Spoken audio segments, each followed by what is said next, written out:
Greetings everyone, and welcome to Ground Zero Solar. This is a companion video from my book that talks about how to go from solar from absolutely ground zero to the very top, and with all sorts of interesting oddball things in between. This is the very first video, Solar Components 101, where I introduce the solar components and what they do, the very basic components. And hopefully this fills in a lot of things.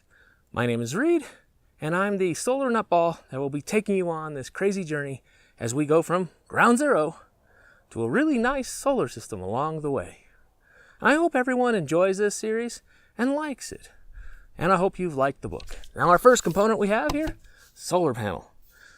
This thing, what it does is it captures photons from the sun. They hit these solar cells, and then electrons are released, causing an electrical flow. The flow comes out into these wires. And then electricity or energy is harvested. So instead of the sun deciding to give me a sunburn on my face, in here it makes electricity, which we can harness and use for any other electrical purpose. Now solar panels range from a nice small size like this, that is 20 watts, not a huge amount of power, but you can actually still accomplish a bit with it, to something a bit bigger. Let me grab it, it's on the ground, it's a little larger.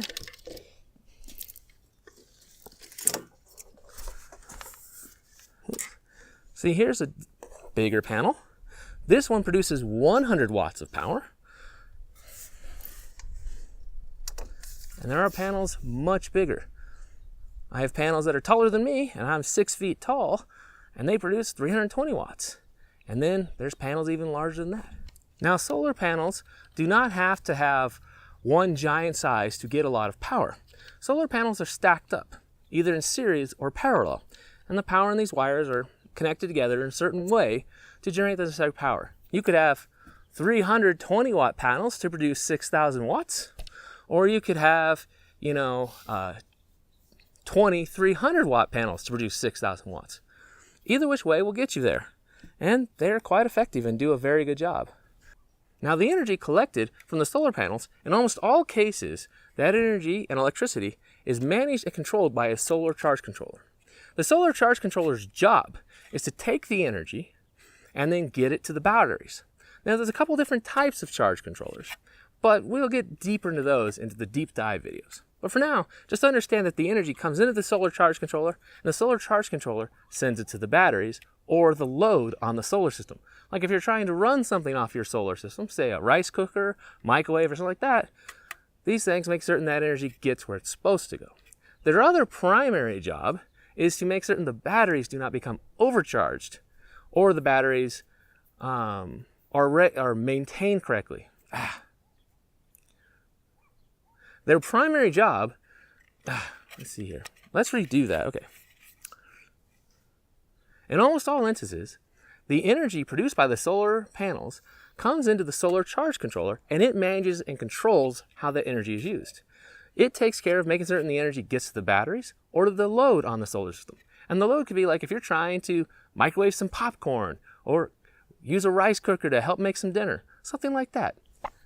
It is the job of this little guy to make certain that energy gets where it's supposed to. Now this thing does a couple other things.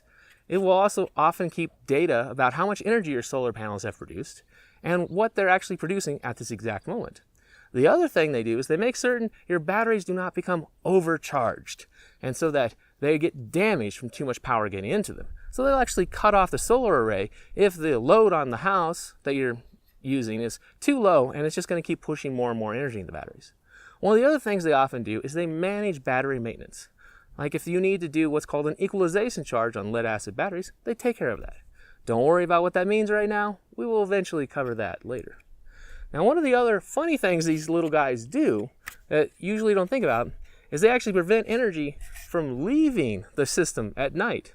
So it's kind of funny, is in the day, as the sunlight hits the solar panels, they produce electricity. At night though, if they don't have something what's called a blocking diode in place, energy will leave the system and the solar panels will radiate it into the atmosphere. It's not a huge amount, but believe it or not, it's enough to cause a substantial drain. So if you can imagine that. So at night, make certain that the panels are not sucking the energy away from us. Helpful little thing. The energy from the solar charge controller is diverted and sent into technology we've had for a while. They're called batteries. Batteries are amazing things. They actually store energy. It's pretty impressive. So when the sun isn't shining and it's stormy out or things going like that, batteries are what let us stay independent and keep operating. So we can watch the latest Netflix or YouTube videos that are out, like this one, which you're thoroughly enjoying, right? Right? Now the batteries range in all sorts of different types and styles and weight. Oh my gosh, they can be really heavy. And they all have their pluses and minuses. This example battery here I have sitting here is a deep cycle lead acid battery. Other types of batteries you'll hear about are nickel cadmium batteries, nickel metal hydride batteries, nickel iron batteries, and then of course the newly wonderful, amazing battery, lithium batteries. And we will cover all of them deeply in the battery deep dive video.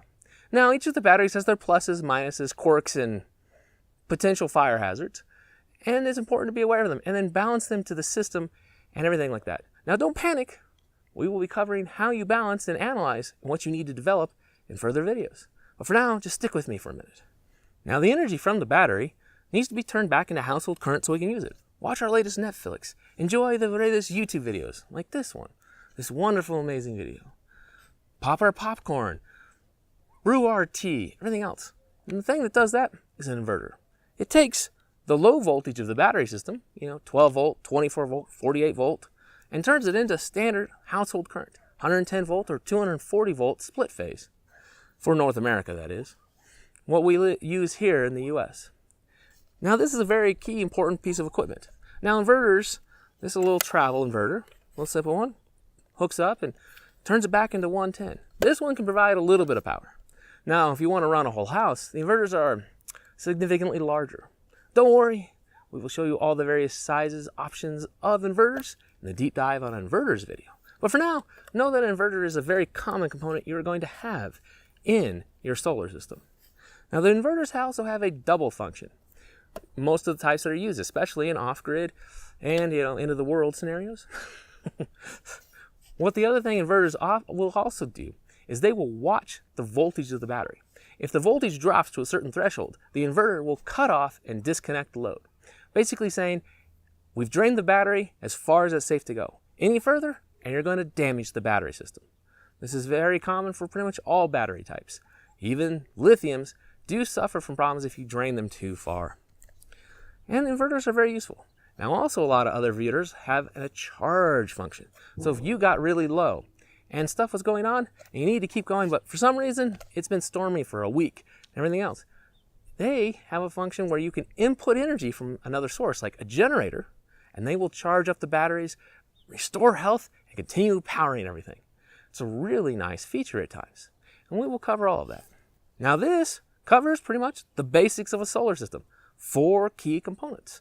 Your solar panels that produce the electricity, your charge controller that takes care of harvesting that energy in a very efficient manner and makes sure it feeds it to the loads in your batteries to keep you independent and running overnight or when there's a storm outside, and then of course your inverter system to turn it back into normal voltage that all our appliances expect, because most appliances, they're not expecting the DC voltage of the batteries.